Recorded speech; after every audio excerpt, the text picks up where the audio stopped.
What's up, everybody? Brian Motorsports. Today, finally, I have the man, the myth, my legend. I call him Mr. Tony. He's Mr. Tony Allers.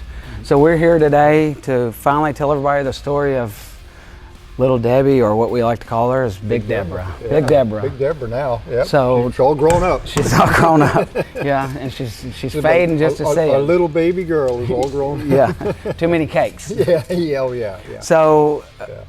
The story, it is Christmas time. We're going to buy some Christmas cakes after this, y'all.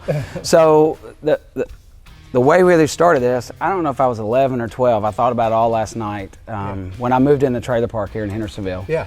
And how long have you lived in that house? 40 years. 40 years. 40 years would be March. 40 years. So yeah. I mean, what's cool is he's known me since I was a kid, known my family and everything, and Tony and his wife and his whole family's been, good customers from day one for me. Yeah. And I thank you for that. Won't go anywhere else. I mean, you're a blessing. Yeah. So because your blessing is mutual. Well, you always say, you pray for me and I pray for your family, and vice versa, and that means a lot to me. It goes a lot farther than a set of tires or anything else in this building. Yeah. So yeah, we've had a lot of prayers back and forth with family issues and stuff. You're right. Yep. So those of you that don't know Tony, so I want you to Google Tony Allers Fiero. Yeah, or Hot Rod. Tony Allers Hot Rod. Tony, some of the articles. Yep. So he is Mr. Hot Rod. So I was amazed the first time at SEMA, and you tell me everybody that you knew, and you going out there a week early just to see all your friends. Yeah, that's the best way to do it, because once SEMA opens, they're so busy, with the new customers and stuff. We have to go early to we get a lot of product support from the people out there, so we go early to meet them, and we always, it's kind of funny, but they don't always know my name, but they know me as the Goo Goo guy, because I bring Goo Goos from Nashville out to all the people that I do business with out there. So they always have their, case of Goo Goos to get them through the year. And, this year they were disappointed because we didn't go, but I heard from a couple of them. So we just need to mail them some. We'll just bring them up here. I'll mail them in a T-shirt. Yeah. We'll send them all out too. Yeah, we'll send it out. But he is, so I bugged him about this truck. He joked one day and said, hey, I got a truck or project for you when you're ready. And I was like, you know what? Just bite the bullet one day. And Tony said, hey, come get it. And it took us about 30 minutes to get it started. I don't know, the brakes. He said the brakes weren't working. Right. And I'll have to upload the video to this, but I don't know if I've ever told you this. When I got it here, the brakes were barely working, and I jumped it in the ditch out back here at the shop. Man. Oh.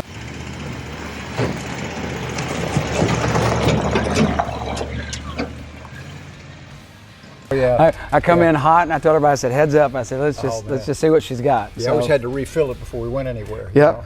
So I used to pump, and I come from a trailer park, and just pump it 3 times and to see if it stops. That's it. Yeah. So if not, you know what? Emergency brake. Yes. Get out of the way. If not, the door's open. You can get out. So how did you become this truck? So This truck came. A friend of mine. I was telling a friend of mine I was looking for one, and he said, my brother has one down there that he took in, do a transmission on it, and the guy didn't pay him, and so he's got the truck, and do you want it? And I said, yeah. So I went down, I made a deal, bought it. It was down in Madison, on the back road in Madison down there. Little repair shop in the back, and it was all nasty. I mean, it was nasty inside. But I made a deal and I bought it, and the intention was, first I was going to use it for storage because I was rebuilding one of my shops. I built a motorcycle shop in the back, and I was rebuilding it, so I was going to use it for storage while I built that.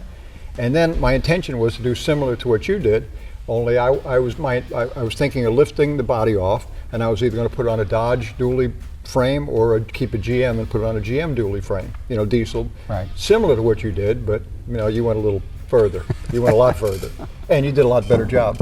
And it's aluminum body, so it's. And what's amazing is you say that you're going to use it for storage. Yeah. How many old trucks or old trailers are sitting in people's backyards for storage? Right, and it ran.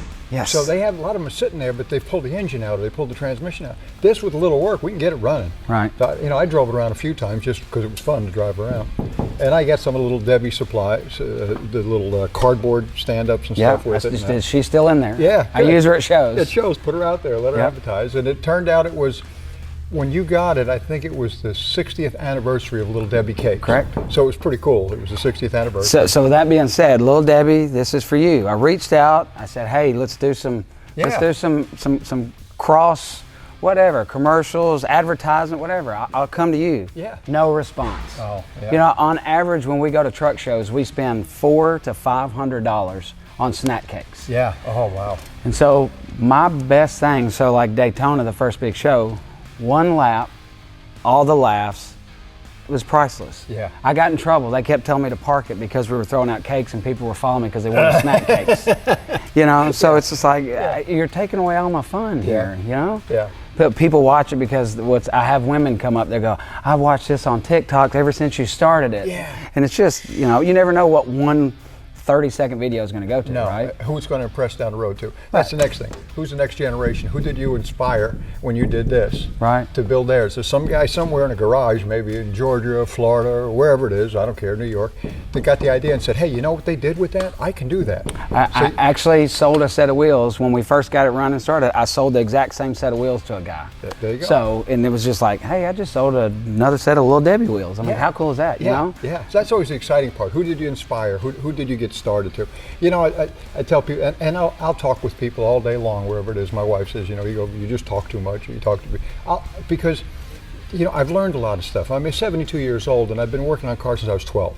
My first job was in a junkyard. That was 12 years old. I got a job at a junkyard because I wanted to learn about cars.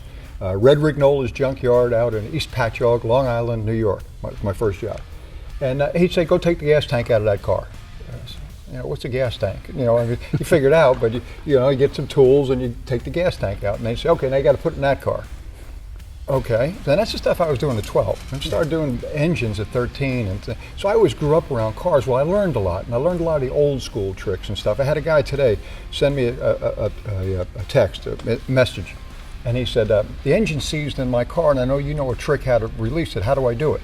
And I said, pull the spark plugs out, fill them with Coca-Cola.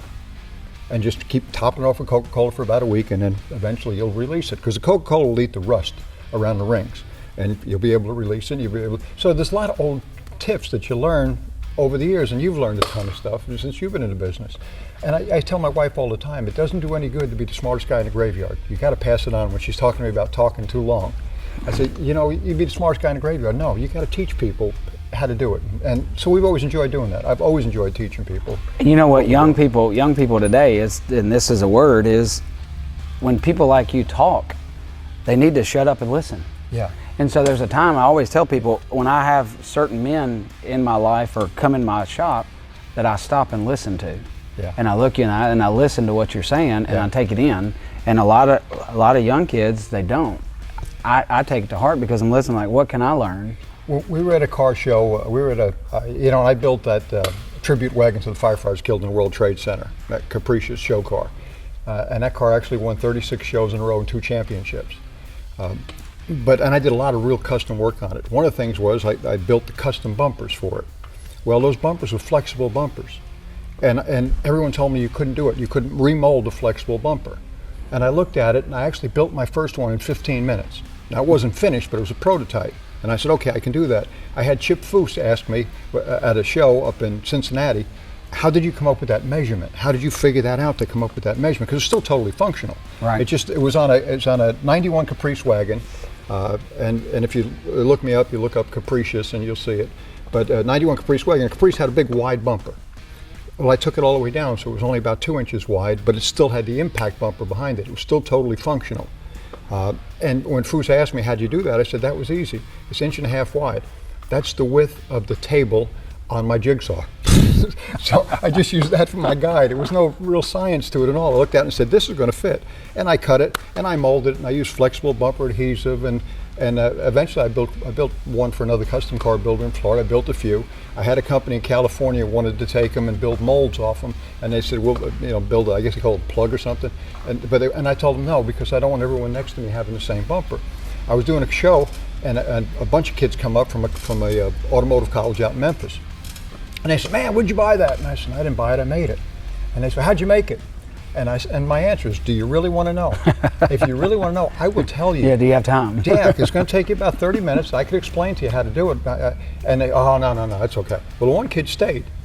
And not only did I tell him, but later on I sent him pictures and told him what products to use because he had the interest. He was interested in doing it. The guy that built the American Graffiti 32 Ford spent 8 hours with me in my shop trying to learn how to make them. And ultimately, he shipped one to me. He said, I'm never going to make them. It's too many hours. It's about 160 hours in making that bumper. But you mold it, you heat it, you put it together. It's like Frankenstein, but then you got to smooth it all out so it's perfect. Well, it's just like anything in this business, in this industry. I always tell people, some people don't have the vision.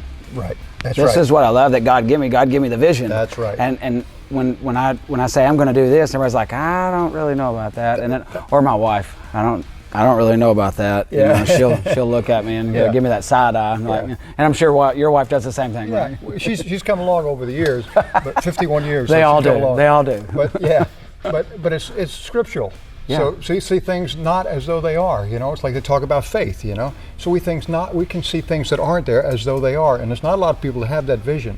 When the last coat of clear coat that went on right up the road here at Spraggins paint booth, the last coat of clear that went on, James Creighton sprayed it for me, and his son was there. His son was about 18 years old, and his son looked at the car and he says, "Who would have known 2 years ago that this car was going to look like this?" I said, "Me." Yeah. He said, "You." I said, "I knew what this car was going to look like before I bought it. I looked for this body for 2 years before I found one."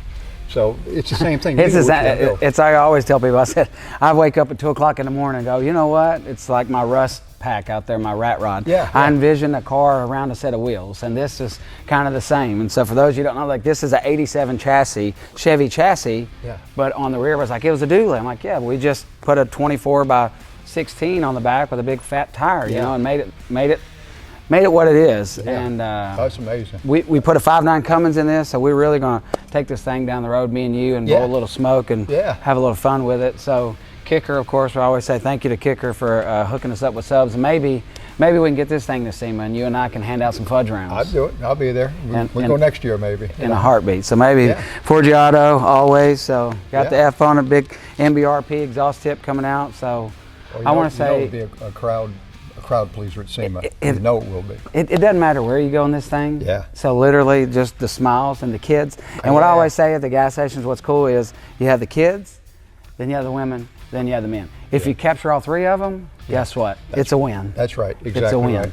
So I want to say thank you. Oh man, we're blessed. Thank you. No, for just being in my life and being a good man, and for $1,500, just so y'all know. Like, I don't mind telling everybody. This is what I always tell everybody. I don't sell things that cost me $1,500 because $1,500. What am I going to do with $1,500 now? I got more than that in it, but who cares? It's a $1,500 truck. Yeah. And you know what? I don't need a trophy. All I need is hey, that's the baddest truck here. Yeah, that's the whole thing. I mean, just inspiration. Inspire. So, and I don't know if I told you that this is what's cool. On our way back from Daytona, I had to come back for a family event from Daytona, and we get a call. We're halfway home. He's like, "Hey, where are you at?" And I said, halfway home. He goes, "Man, you won best lowered truck." I said, "We didn't enter the show." He goes, "I know, but everybody said you had to have it." So I'm like, Big Deborah and the trophy, we're on a roll. All Okay? the cars down Daytona. So That's it. All the vehicles down there. That's right. pretty neat. All right, well, let's get up and go for a ride. Okay. All right. I'm ready.